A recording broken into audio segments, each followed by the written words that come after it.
Coletivo, como é que tá, Cláudio? Satisfação enorme poder estar mais uma vez aqui na Rádio Mais Alegria. Tá? Bom, ao lado do JP, Tiago, Maicon, Fernanda, e hoje também aqui recebendo o Antunes, um especialista em trânsito, a gente bater um papo legal aí a respeito da mobilidade urbana aqui da nossa região. Isso, nosso vice-presidente do Conselho Estadual do Trânsito. Bom dia, Antunes. Bom dia, Maicon, demais membros aqui da mesa, Cláudio, amigo de jornada, Tiago, JP. Estar aqui hoje falando sobre trânsito, para mim é uma satisfação enorme, porque eu vivo o trânsito, respiro o trânsito há muitas décadas, então para mim sou um apaixonado por esse tema e principalmente preocupadíssimo com o número de mortes e feridos que temos nesse trânsito catarinense. Mas já na sequência vamos falar mais detalhadamente sobre esse assunto aí. Então é isso aí, a gente hoje está aqui com especialistas no assunto, né? O Michael é um policial rodoviário federal, está sempre com a gente aqui, você tem acompanhado aí já sempre a presença dele aqui na rádio, semanalmente está conosco e a gente fala desse tema que às vezes as pessoas pensam que falar demais sobre isso não vai surtir nenhum efeito, mas se a gente deixar para lá, imagina só se a gente não falar, se a gente não deixar a situação só piorar. Eu vou até começar já o bate-papo ali da região do Maico, ali no sul da ilha, que teve um acidente e um motociclista perdeu a vida numa colisão frontal. Um jovem no Pântano do Sul, na madrugada de ontem, acabou perdendo a vida. Aí a gente sempre fala que, vou chamar de doutor? Doutor, a gente sempre comenta aqui, né? A imprudência no trânsito, somada às condições, ao número de veículos e tudo mais, acaba dando o combo da infelicidade. A gente acaba vendo muitas mortes ali, e aí a gente está acostumado a ver essas colisões frontais na 282. Sempre, a nossa notícia aqui, sempre tem uma colisão frontal. Mas aí agora a gente vê numa madrugada, né, a uma da manhã, um pouco mais de 1 da manhã, um jovem perde a vida numa colisão frontal. Um motociclista, até não li a matéria inteira, não sei se alguém estava trabalhando ou estava a passeio. E aí a gente sempre vem pensando nas soluções. O senhor que vivencia e respira esse assunto, como o senhor falou, existe algo que a gente possa fazer a mais ou existe algo que alguém possa intervir para solucionar problemas como esse? Assim como o Michael, eu também fui policial rodoviário por 27 anos. Então, trago uma experiência de rodovias, mas trabalhei um tempo na polícia militar dentro do policiamento urbano. E o trânsito é um fenômeno social onde todos nós participamos. Desde a nossa concepção, nós já fazemos parte do trânsito, porque o feto dentro da barriga da mãe já está sendo levado para as vias públicas e ali nós começamos então a fazer parte do trânsito. E o trânsito é um espaço onde em tese seria democrático, só que muitas pessoas, em nome da pressa, em nome da correria diária, acabam esquecendo que ali temos nossos direitos e nossos deveres.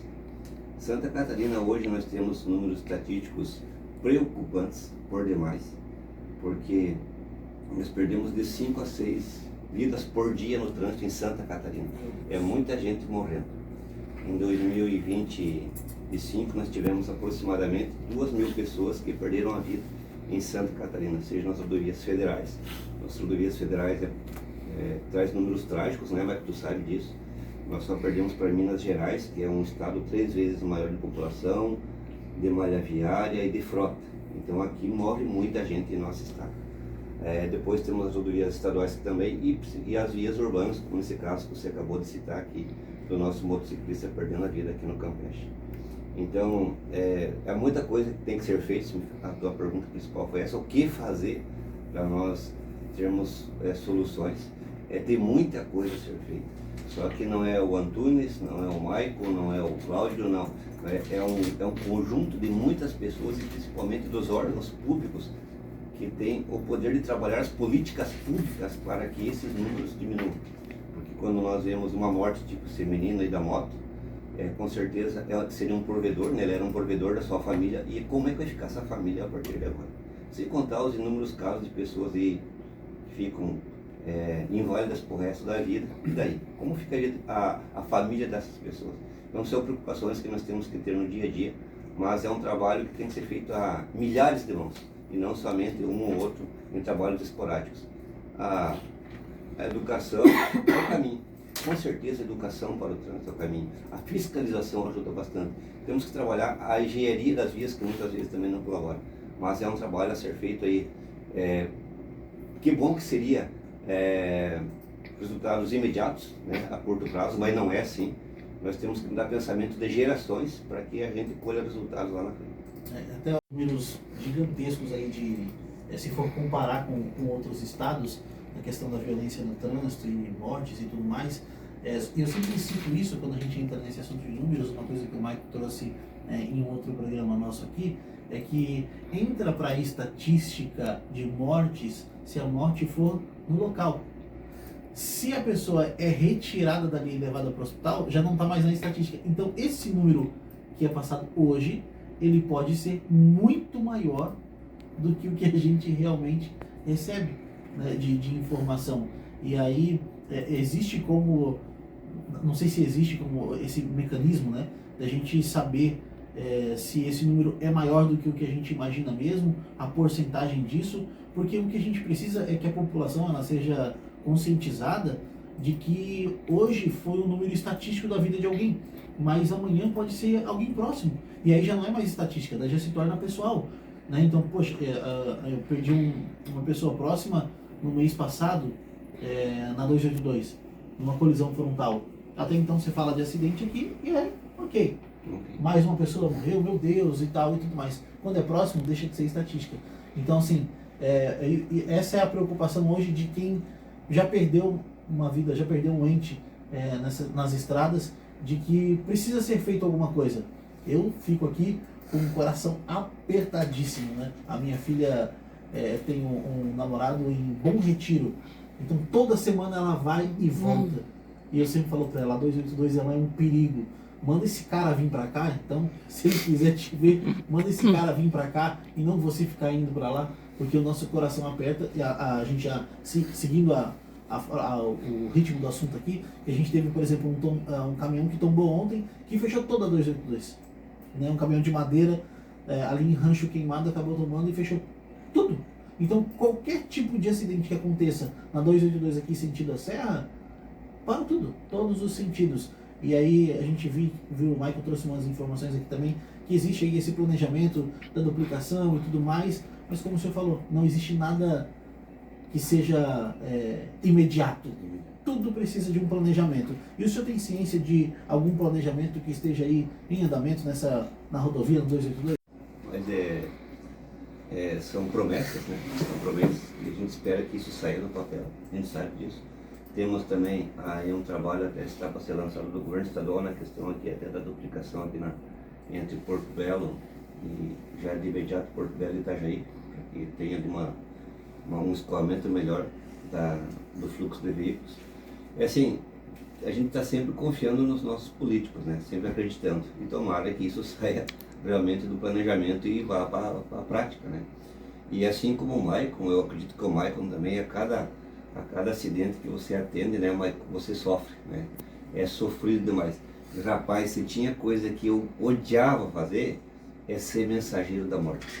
Ser mensageiro da morte é doído, é muito doído. Imagina você ligar para um pai e para uma mãe e informar que o filho perdeu a vida no trânsito. As reações do outro lado da linha são as mais diversas. Pessoas ficam em silêncio, pessoas gritam, pessoas não acreditam. Então isso é muito ruim. Então esse trabalho que eu acredito que é o que faz com que o Maicon se apaixone cada vez mais na luta por um trânsito melhor, porque quando nós vemos pessoas perdendo a vida no trânsito, não é só ela que se foi, fica uma tristeza pro resto da vida na vida de quem fica. Então é isso que a gente tem que trabalhar. E as pessoas não têm essa percepção, motociclistas principalmente, que hoje é em torno de 80% das internações nos hospitais, eles não têm essa consciência, eles só se dão por conta quando eles estão no hospital, na cama no hospital, ou estão com a perna amputada, ou vai me contando aqui uma história de um cidadão também recente aqui na BR-101. Então isso nós precisamos mudar, nós precisamos colocar isso na vida das pessoas. Elas não podem achar que isso não vai acontecer com elas. Elas têm que ter um comportamento adequado, um comportamento padrão no trânsito, porque a hora que elas tiverem isso, elas não vão fazer parte dos números. E as pessoas pensam, comigo nunca vai acontecer, mas acontece e o perigo aí nas vias públicas, ele é iminente. A qualquer momento pode acontecer uma tragédia. No plantão que a gente teve aqui na 101, na região da Palhoça, fomos para 213. A gente atendeu um acidente. A gente chegou várias informações, né? Basicamente eram duas informações. Uma que era no sentido sul, 212, e a outra que era um acidente. Alguns minutos depois tinha um acidente no 213. Daí eu olhei assim, cara, isso aí tá com cara de ser o mesmo acidente, passaram a coisa errada. Aí o que aconteceu? Até um colega nosso que estava de folga falou, Michael, tem um 212, 213, alguma coisa. Opa, se um colega nosso falou, então o negócio é quente, né? Aí chegamos lá, cara, tava difícil até de entender o que aconteceu. Porque a pessoa no chão estava caído, o motociclista, tinha a moto uns 20 metros mais à frente, e dava para ver que a coisa já começava numa pista que terminava na outra. Começou no sentido sul e terminou no sentido norte. Aí a gente conversando, inclusive tinha um outro veículo, que era um carro de passeio, um HB20 branco envolvido, que não tinha relação com o acidente. Ele se acidentou com os destroços da moto, pra ter uma ideia, né? Então, daí a gente entender tudo, pegar ali, tirar foto, ver marca de frenagem, enfim, todos os destroços, conversar com quem estava ali, aí descobriu que o motociclista vinha no sentido sul, direção ao Rio Grande do Sul, e aí, segundo relatos, tinha um outro veículo, que não foi identificado, que bateu na traseira da moto e jogou ela contra a mureta, e aí ela foi se arrastando na mureta. Eu vi as marcas lá, realmente tinha as marcas da mureta, foi se arrastando na mureta, o motociclista bateu na mureta e a mureta decepou, amputou a perna dele, a perna estava no meio do caminho ali também, e a moto foi parar mais à frente lá, toda destroçada, toda amassada. Claro, não dá nem para entender que modelo, que marca de moto era. A placa a gente foi achar lá embaixo nos destroços, lá quase que escondido. Então, e aí obviamente não achamos documento, não tínhamos o nome dele, ele foi internado sem o nome, sem documento. Ele não conseguiu falar porque estava sem condições, estava inconsciente, vivo, mas inconsciente. E uma semana depois a gente conseguiu contato com familiares, que foi surgindo e familiares entraram em contato, e a gente está aí, como é que ele está? Ele está em coma induzido ainda, mais de uma semana depois. Então, só conseguimos identificar ele porque ele era o proprietário, o possuidor da moto. Aí fechou o nome. Mas tu vê, uma situação que não precisava ter acontecido, gerou toda uma amputação e várias fraturas, né, no rosto, fratura na perna esquerda que foi decepada da folha direita, enfim. Uma situação muito grave que poderia ter sido evitada. Enquanto esse acidente do sul da ilha, aí do dia 2 para o dia 3, estava vendo, era um motociclista, um motociclista com dois integrantes, condutor e passageiro, condutor de 30 anos e o passageiro de 18 anos, e um outro veículo com uma pessoa embriagada, andou na pista contrária, na contramão, e colidiu frontalmente com a motocicleta. Ou seja, mais uma vez, embriaguez ao volante, algo que é muito comum na nossa região. Eu já peguei embriaguez pesar às 8 da manhã. É um caminhão-tanque, até um caminhão-tanque com álcool, né, com etanol, saiu levando, arrastando os carros aqui na região central da Palhoça e causando ferimentos de pessoas e tal. A gente conseguiu achar ele lá quase em Paulo Lopes, 8 horas da manhã. Ele tinha bebido um dia antes, em Barra Velha, tinha carregado o caminhão lá, e tinha um amigo dele que morava em Barra Velha, fazia tempo que ele não via e tal, e foram fazer uma churrascada. Aí beberam até as 10 da noite, e 8 da manhã ainda tinha álcool no sangue. Aproveitou a carga que ele estava levando, já estava dando uso, será? Veio um canudinho. E assim, desculpa interromper, nós temos informações, né, que quando acontece um acidente, a gente fala acidente, mas o nome técnico hoje é sinistro. Esse tipo de acidente do motociclista aqui na BR-101, que em torno de 10 profissionais são chamados para fazer o atendimento dele lá no hospital. Todos os tipos de profissionais, porque precisa para uma arcada dentária, é chamado ortopedista, é chamado outros médicos com outras especialidades. Então veja o que envolve um acidente de trânsito dessa natureza. Na hora do atendimento tinham 3 ambulâncias, entre SAMU, artérias, aí tinha umas 15, 20 pessoas em volta ali na pista, inclusive a gente teve que ir lá, a gente tem que fazer toda a questão de sinalização, de pegar os dados, tirar as Qual hora que fotos. isso aconteceu? Por volta de umas 9 da noite. Da noite. Aí, além disso, a gente teve que ajudar também, os serviços pediram pra gente ajudar no atendimento, segurar ali o soro e tal na hora, então a gente ajudou inclusive no atendimento médico do local. Cláudio, No plantão que a gente teve aqui na 101, na região da Palhoça, fomos para o 213. A gente atendeu um acidente, a gente chegou várias informações, né? Basicamente eram duas informações, uma que era no sentido sul, no 212, e a outra que era um acidente, alguns minutos depois teve um acidente no 213. Daí eu olhei assim, cara, isso aí tá com cara de ser o mesmo acidente, passaram coisa errada, aí o que aconteceu? Até um colega nosso que estava de folga falou, Michael, tem um 212 para 213 alguma coisa. Opa, se um colega nosso falou, então o negócio é quente, né? Aí chegamos lá, cara, tava difícil até de entender o que aconteceu. Porque a pessoa no chão estava caído, o motociclista, tinha a moto uns 20 metros mais à frente, e dava para ver que a coisa já começava numa pista e terminava na outra. Começou no sentido sul e terminou no sentido norte. Aí a gente conversando, inclusive tinha um outro veículo, que era um carro de passeio, um HB20 branco envolvido, que não tinha relação com o acidente. Ele se acidentou com os destroços da moto, pra ter uma ideia, né? Então, daí a gente entender tudo, pegar ali, tirar foto, ver marca de frenagem, enfim, todos os destroços, conversar com quem estava ali, aí descobriu que o motociclista vinha no sentido sul, direção ao Rio Grande do Sul, e aí, segundo relatos, tinha um outro veículo, que não foi identificado, que bateu na traseira da moto e jogou ela contra a mureta, e aí ela foi se arrastando na mureta. Eu vi as marcas lá, realmente tinha as marcas na mureta, foi se arrastando na mureta, o motociclista bateu na mureta e a mureta decepou, amputou a perna dele, a perna estava no meio do caminho ali também, e a moto foi parar mais à frente lá, toda destroçada, toda amassada. Claro, não dá nem para entender que modelo, que marca de moto era. A placa a gente foi achar lá embaixo nos destroços, lá quase que escondido. Então, e aí obviamente não achamos documento, não tínhamos o nome dele, ele foi internado sem o nome, sem documento. Ele não conseguiu falar porque estava sem condições, estava inconsciente, vivo, mas inconsciente. E uma semana depois a gente conseguiu contato com familiares, que foi surgindo e familiares entraram em contato, e a gente está aí, como é que ele está? Ele está em coma induzido ainda, mais de uma semana depois.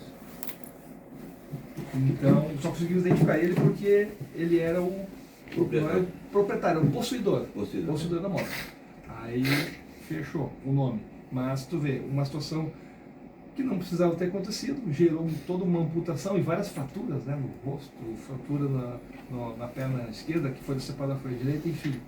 Uma situação muito grave que poderia ter sido evitada. Enquanto esse acidente do sul da ilha, aí do dia 2 para o dia 3, estava vendo, era um motociclista, um motociclista com dois integrantes, condutor e passageiro, condutor de 30 anos e o passageiro de 18 anos, e um outro veículo com uma pessoa embriagada, andou na pista contrária, na contramão, e colidiu frontalmente com a motocicleta. Ou seja, mais uma vez, embriaguez ao volante, algo que é muito comum na nossa região. Eu já peguei embriaguez pesado às 8 da manhã. É um caminhão-tanque, até um caminhão-tanque com álcool, né, com etanol, saiu levando, arrastando os carros aqui na região central da Palhoça e causando ferimentos de pessoas e tal. A gente conseguiu achar ele lá quase em Paulo Lopes, 8 horas da manhã. Ele tinha bebido um dia antes, em Barra Velha, tinha carregado o caminhão lá, e tinha um amigo dele que morava em Barra Velha, fazia tempo que ele não via e tal, e foram fazer uma churrascada. Aí beberam até as 10 da noite, e 8 da manhã ainda tinha álcool no sangue. Aproveitou a carga que ele estava levando, já estava dando uso, será? Veio um canudinho. E assim, desculpa interromper, nós temos informações, né, que quando acontece um acidente, a gente fala acidente, mas o nome técnico hoje é sinistro. Esse tipo de acidente do motociclista que na BR-101, que em torno de 10 profissionais são chamados para fazer o atendimento dele lá no hospital. Todos os tipos de profissionais, porque precisa para uma arcada dentária, é chamado ortopedista, é chamado outros médicos com outras especialidades. Então veja o que envolve um acidente de trânsito dessa natureza. Na hora do atendimento tinham 3 ambulâncias, entre SAMU, artérias, aí tinha umas 15, 20 pessoas em volta ali na pista, inclusive a gente teve que ir lá, a gente tem que fazer toda a questão de sinalização, de pegar os dados, tirar as Qual hora fotos. que aconteceu? Por volta de umas 9 da noite. Da noite. Aí, além disso, a gente teve que ajudar também, os serviços pediram pra gente ajudar no atendimento, segurar ali o soro e tal na hora, então a gente ajudou inclusive no atendimento médico do local. Cláudio, né, existe essa guerra no trânsito também entre os motoristas de carro e o motociclista, né? Provavelmente aí tem tudo para ser uma cena de uma disputa de espaço. Olha, eu até quero aproveitar o gancho, né? Falando, inclusive, na tua fala, né, das subnotificações. Então, assim, ó, por exemplo, semana passada agora, na sexta-feira, nós tivemos mais um que foi catapultado de cima do viaduto do SIC.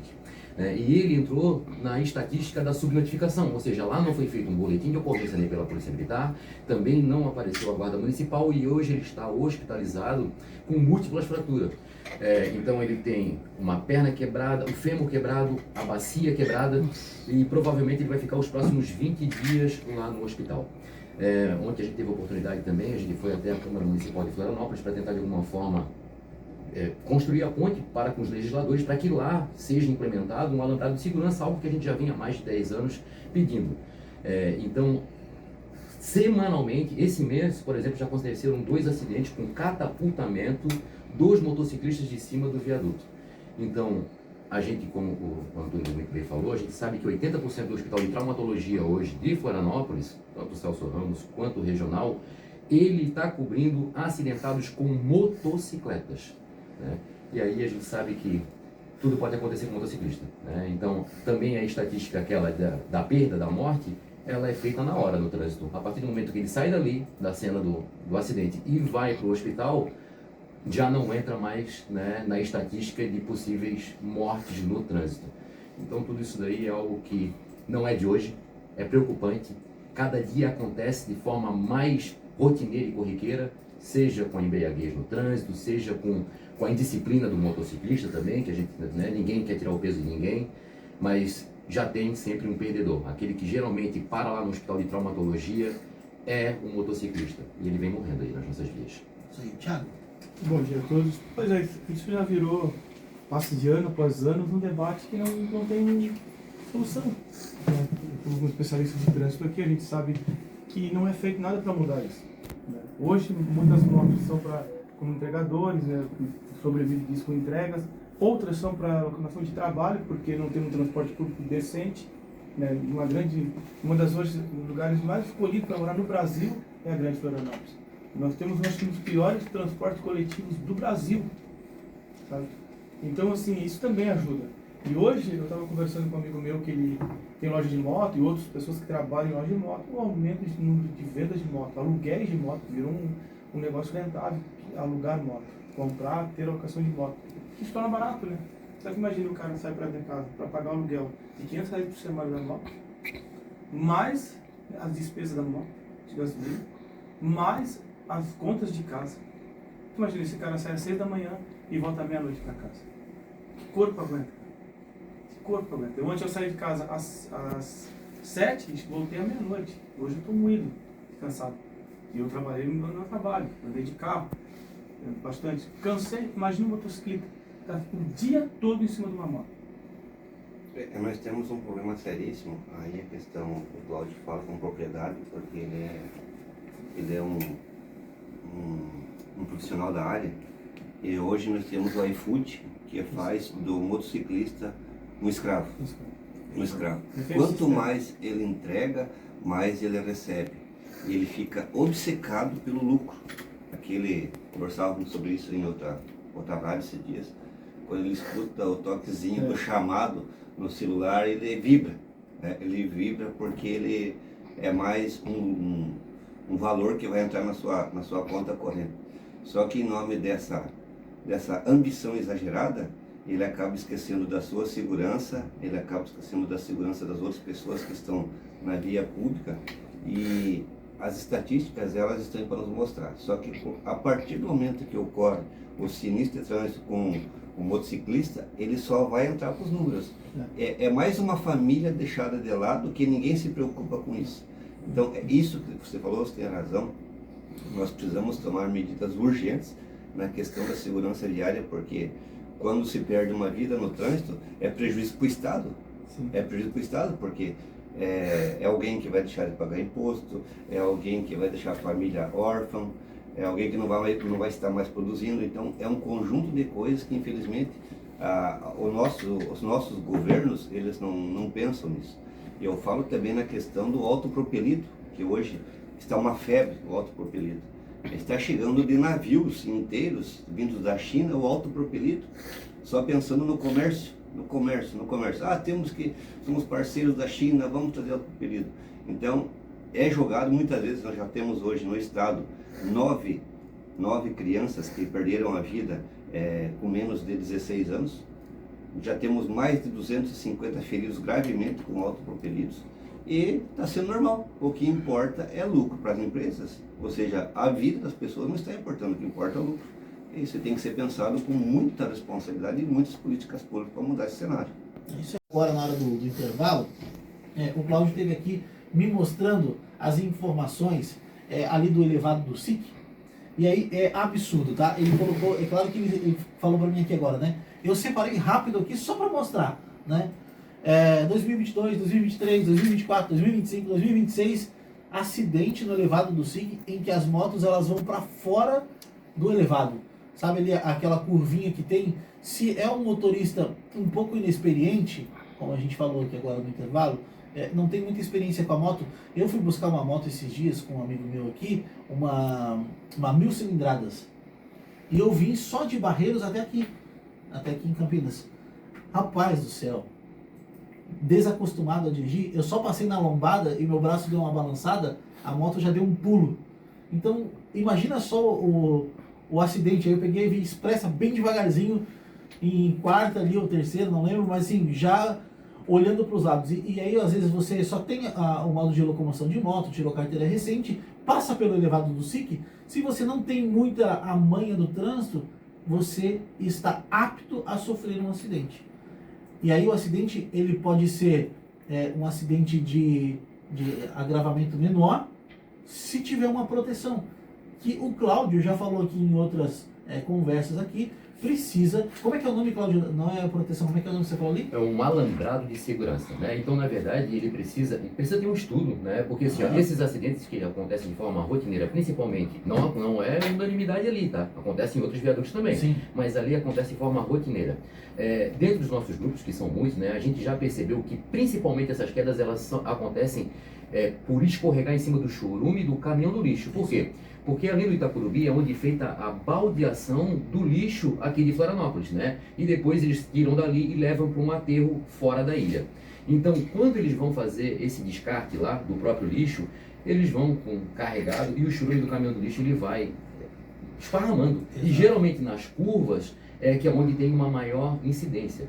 E ali, esses acidentes que vem acontecendo já há muitos anos, acho que a gente, né, de forma muito rápida, eu peguei aqui, alguns aqui, pelo menos uns 10, eu mostrei aqui para vocês, né, JP? Então, assim, ó, 2020, 2021, 2022, 2023, 4, 5, 6, esse ano, só esse mês já aconteceram 2 acidentes. Um deles subnotificado, o menino está todo quebrado lá no hospital. Né? Então a gente pede para que o poder público, principalmente a Prefeitura Municipal de Florianópolis, que é quem tem a prerrogativa legal de responder por cima daquele viaduto ali em específico, que eles coloquem um alambrado de segurança, que é algo que é barato e vidas já poderiam ter sido economizadas com um simples alambrado de segurança. Mas é por que esse... Desculpa, não. Não, Por pode que falar. esse transporte do lixo é errado? Porque era um caminhão errado. Ele sai dos caminhões que recolhem, né, que já também sai, tem o chuva, mas é uma carreta que leva. Daqui para o aterro, lá em Governador Celso Ramos, em Tijuquinhas ali. Então, assim, é o transporte errado. O caminhão é errado. Como é que você vai pegar um lixo e botar dentro de uma caçamba? Ela vai vazar atrás. Na tampa, onde ela descarrega e vasculha, vai vazar. Então, o transporte é errado. Se tivesse o transporte certo e correto, não teria isso. Não teria isso. Aí, outros caminhões velhos que rodam, né, com problema de vazamento de óleo, de motor, tudo isso. Cara, uma moto, eu lembro uma vez de um amigo que rodou de moto aquelas pedras, tem um paver antigo, sempre aquelas pedras mesmo, pedra mesmo, cortado nas pedreiras, aquele é um sabão. Tu sabe, tu anda de moto. Paralelepípedo. Paralelepípedo aquele é um sabão. Dia de chuva, tocou no freio, tu não acha a moto mais. Então, assim, imagina resto de lixo, óleo na pista. Então, assim, é o transporte errado da remoção do lixo de Florianópolis até o aterro do Governador Celso Ramos. Não é só dali, dos outros municípios também. Não é só em Florianópolis. Só que acontece, não é feito nada disso. Há tanta fiscalização para multar a população, mas eles próprios mesmo fazem muitas coisas que estão fora da lei. Só fazer uma Sim, adendo, sim, né? pode ir. Então, assim, ó, a gente que sofre isso daí, a gente já levou, inclusive, para a própria prefeitura, né, uma saída que seria simples. Então, seria o check-in obrigatório, tá? Porque, assim, ó, também os caminhões, eles têm um recipiente que ele recebe esse líquido resultante aí, que é o churume, né? Então, o caminhão que for, por exemplo, para o norte da ilha, Canageiras, Cachoeira, Ponta das Canas, Lagoinha e a Praia Brava, obrigatoriamente, não necessariamente, obrigatoriamente teria que descartar o seu churume, não fazer a boteação, o seu churume do caminhão do lixo lá. Justamente para evitar que, uma vez que tiver sobrecarregado, ele venha desparramando, né, pela 401 afora. É importante também deixar claro que esse líquido ele é altamente poluente. Ele polui o lençol freático, a rede pluvial, o córrego, o rio, o curso d'água, consequentemente vai acabar lá na praia com a falta de vulnerabilidade. Então, está tudo interligado. Então, a gente precisa, né, que haja um entendimento claro por parte do poder público para tentar, de alguma forma, mitigar. A gente sabe que resolver os problemas não é da noite para o dia, né? Mas para tentar mitigar. Então, as saídas que a gente sempre leva, todas elas são baratas e elas, com toda certeza, surtiriam algum tipo de efeito. Não, mas tem problema que não é da noite pro dia. Tá 5 anos, 10 anos isso aí. Então Sim. não é problemas de hoje. Não. Aconteceu ontem, né? O poder público aí peca nisso aí. Que surgiu aqui na minha mente agora. A gente já conversou sobre esse assunto. Eu lembro que você já falou que já foi conversar com o poder público, já teve várias conversas. E qual é a resposta com relação a esse assunto? Olha, Tem como citar nome de quem conversou? sim, a gente conversou a gente esteve, né, nos reunimos com o próprio prefeito Topázio Neto, né? Uhum. Naquele momento, inclusive, foi deixado claro que era para a gente procurar o secretário do Meio Ambiente, que de alguma forma também, né, poderia contribuir. Mas tudo ficou no campo das ideias, né? Então, ontem, por exemplo, a gente esteve na Câmara Municipal para tentar, de alguma forma, cobrar providências, né? Que eles que têm papel fiscalizador também, de alguma forma, poder impulsionar, fazer com que a nossa voz ecoe. Levaram para a tribuna, né? Falaram, e aí houve até um consenso entre eles: olha, isso aqui é inadmissível, a gente já está há anos, esses meninos estão vindo aqui cobrar providências e nada acontece, será porque uma coisa tão barata, é simples, vamos lá resolver. Mas as coisas elas esfriam de forma muito rápida. E a gente já deixou claro, em uma audiência pública que a gente teve há um tempo atrás, que não a morte propriamente dita, mas qualquer acidente proveniente ali, a gente pode colocar como participante, a própria prefeitura, por anuência. Por quê? Porque se a gente vem pedindo, né? Então, assim, ó, quem será a próxima vítima? Eu vou muito em cima daquilo que você falou. Então, assim, ó, geralmente essas pessoas que estão caindo ali são os desavisados, principalmente aquele que é recém-habilitado. Então, ele não tem a experiência ainda, ou a expertise para entender que ali, primeiro, tem o líquido resultante ali, que é o churume. Segundo, ali é uma curva que ela é fechada, né? E no final das contas, qualquer deslize, a mureta, ela é tão baixa que ela é mais baixa do que o próprio banco da moto. Exatamente. Qualquer encostão que você está ali, a moto fica e você é catapultado lá de cima. E tudo pode acontecer. Esse menino que está lá hoje no hospital, que Eu vi as fotos aqui. foi subnotificado, ele está lá. O que ele fala? Eu estou apavorado, assustado, por quê? Porque eu vou ficar agora os próximos 20 dias aqui, eu pago aluguel, eu não sei como eu vou pagar, e agora entra a dúvida. E a pergunta: será que a Prefeitura Municipal de Florianópolis, já que já foi tantas vezes acionada, não deveria de alguma forma pagar o aluguel social, assim como faz, né, com famílias que precisam, que necessitam? Porque aquele menino ali agora está desamparado, né? E a classe, a categoria, ela, na verdade, ela vem pedindo socorro, mas infelizmente a nossa voz ela esbarra no âmbito político.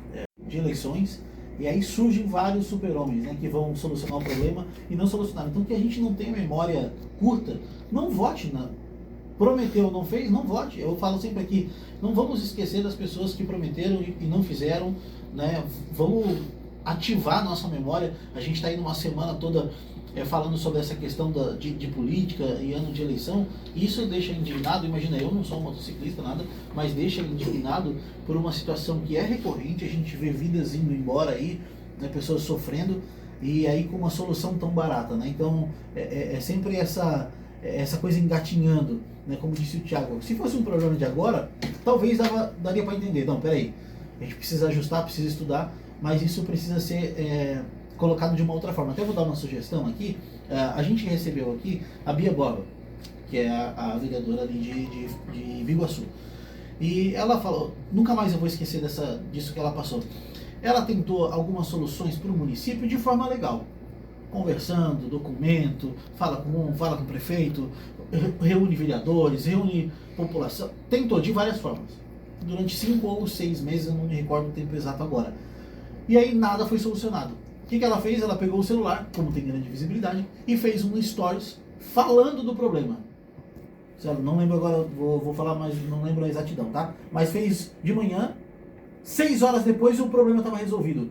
Porque foi para as mídias, foi falado, foi colocado, foi exposto. Eu já vi, tá? Candidatos a deputado em reunião com motoboys aí, e motociclistas no Estreito.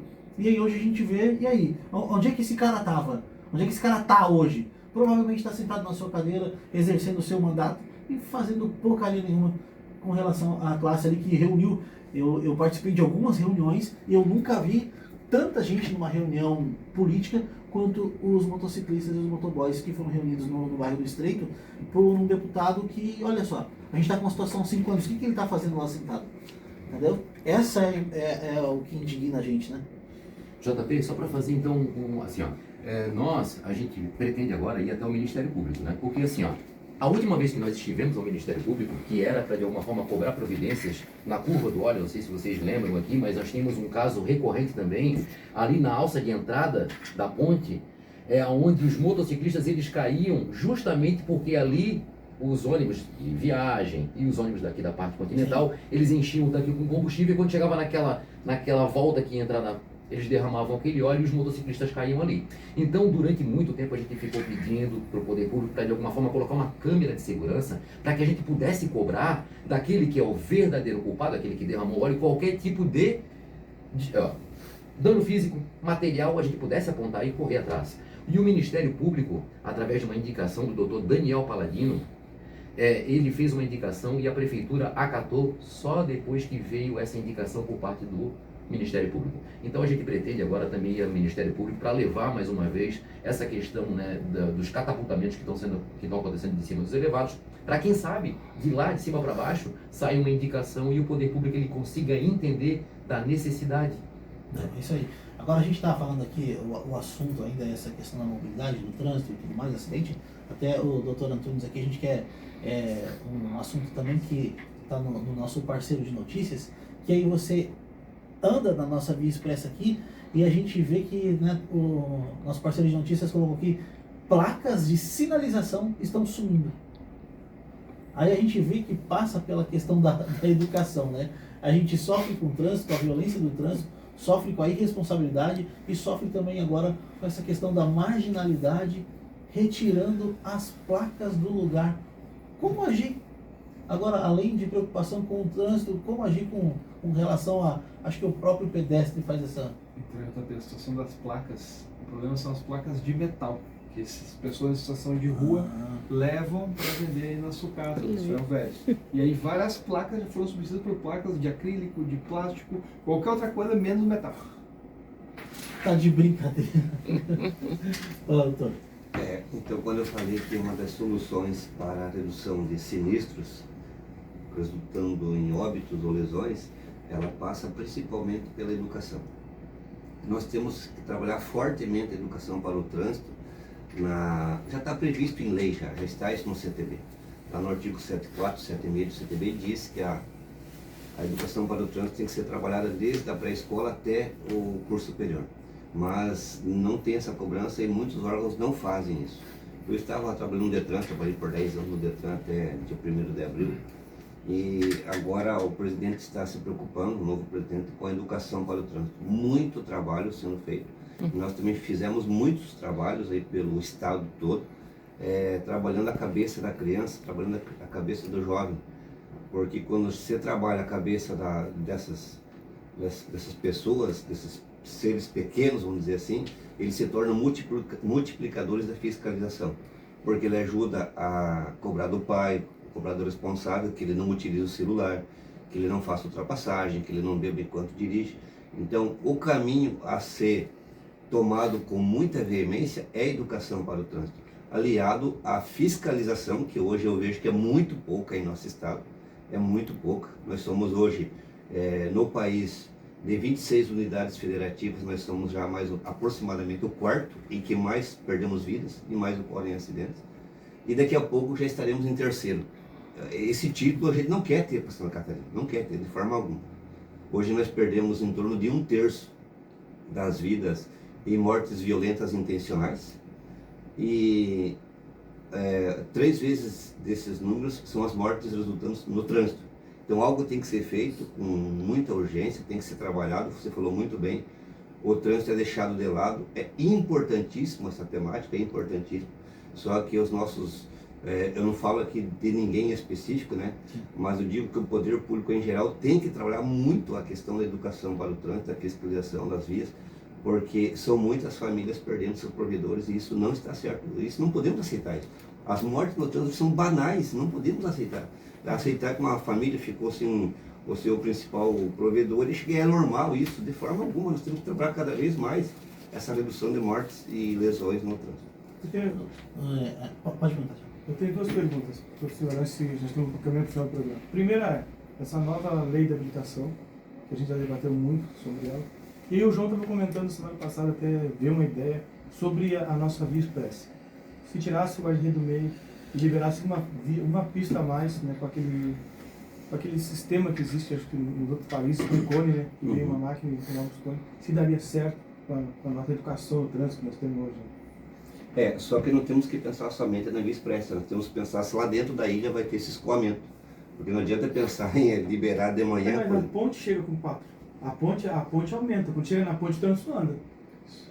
O trânsito é afunilado na via expressa. Não, esses estudos têm que ser feitos por engenharia. É claro que todos os meios e soluções buscadas são você válidas. chega lá, afunila também, né? Chega Sim. lá, não tem para onde escoar. Porque foi um tentado, rio com fluxo de água, chega lá e afunila a saída da água. foi tentado fazer aqui na ponte Arcílio Luz, abrir, mas quando chegou lá não tinha como escoar, não adiantou nada. Então tem que se pensar. É claro que toda medida ela é válida, né? Tem que ser feito sim. Quando você falou da habilitação. Eu estou trabalhando no Detran e vi isso na cabeça. Não, sim.